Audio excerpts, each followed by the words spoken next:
Welcome back, guys, to a video for our October series for the Terror Timings. I was asked to finalize this build. This is a build that I came up with for the Coach Wars because I was going to have to be facing one of the top Grandmasters, and we never got to fight off against each other, so I figured what better to do than give it to you guys and see how it works. This build is only custom tested and ladder game tested once, both wins. This is a video or a replay of me doing it against the AI. I haven't used it in a while, but this is the fastest possible proxy 3-gate robo. Okay. One thing that's very important with this build is that we so it's a 12 pylon, 13 gate.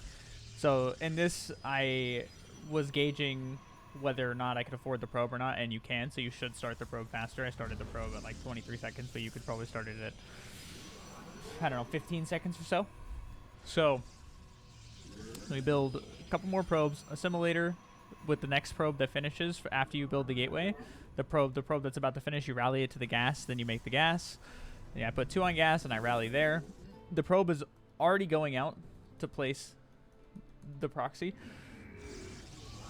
Twilight Council goes down at what is this, 112? 113 Cybercore. I said Twilight Council, I meant Cybercore, excuse me. We're full mining gas. We go ahead and get our second pylon at 18 out of 23. Probably a little early, but just wanted to make sure it's done on time for when the core is done. We get our second gas geyser as well, and then the moment the core is done, which is right now, Cybercore finished, we put the robo down. The robo goes down at 149. A normal proxy robo goes down at 203. So we're 14 seconds faster currently. So after this core finishes, we're going to get warp gate, and then we're going to chrono boost warp gate once. We also get an adept. The adept is important because we're going to send it across, and we're basically going to sacrifice the adept to buy us time to get our immortal and our warp prism out. Now, obviously, if the guy scouts you, he's going to know something's up, but what can you do? You know, that's the case with Proxy Robo all the time anyways. I mean, it does look a little more standard, but this is just, you could probably throw a second gateway in there if you wanted to do it off one gas, but you're going to, I don't know. I'll have to test the way, like, how to make it look normal kind of thing. The thing is any competent Protoss player is going to see the timing of the Cybercore and know that something's up anyways, but they're probably going to assume that it's a proxy gateway, right? So make sure we have it in a good spot. Try to have it in a really good proxy spot, like on a ley lines. Let's say, where's an unlikely spot for them to find? Maybe down here. I like this base personally. You could probably even get as close as right here if you want to be really bold. I wouldn't do it here. I feel like this is a likely area for them to check. Maybe you can proxy Robo's kind of far away. We could do it here or something like that.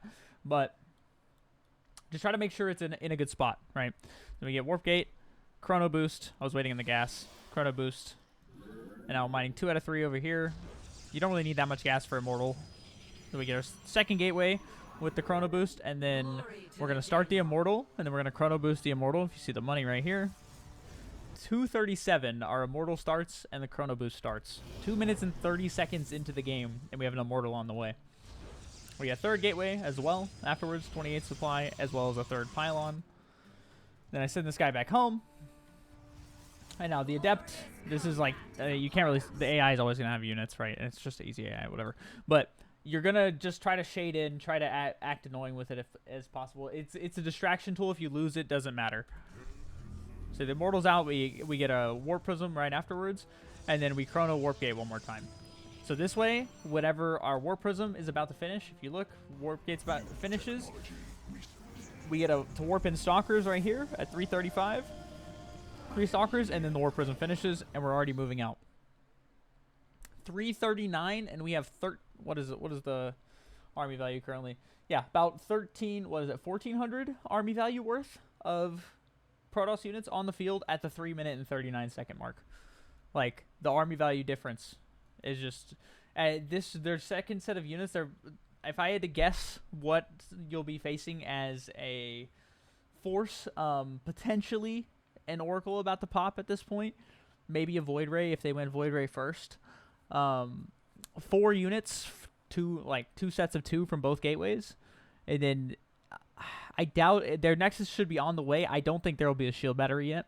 It depends on how well we do with the hiding it and if they're expecting it to be a gateway or not. Either way, though, so a normal proxy robo is hitting at about 4 minutes. This one we're hitting 15 seconds faster with this build. That's the only caveat to getting it earlier, right? So it's really just meant as a one-off to catch people off guard, get some quick, easy MMR, a terrifying timing, if you will.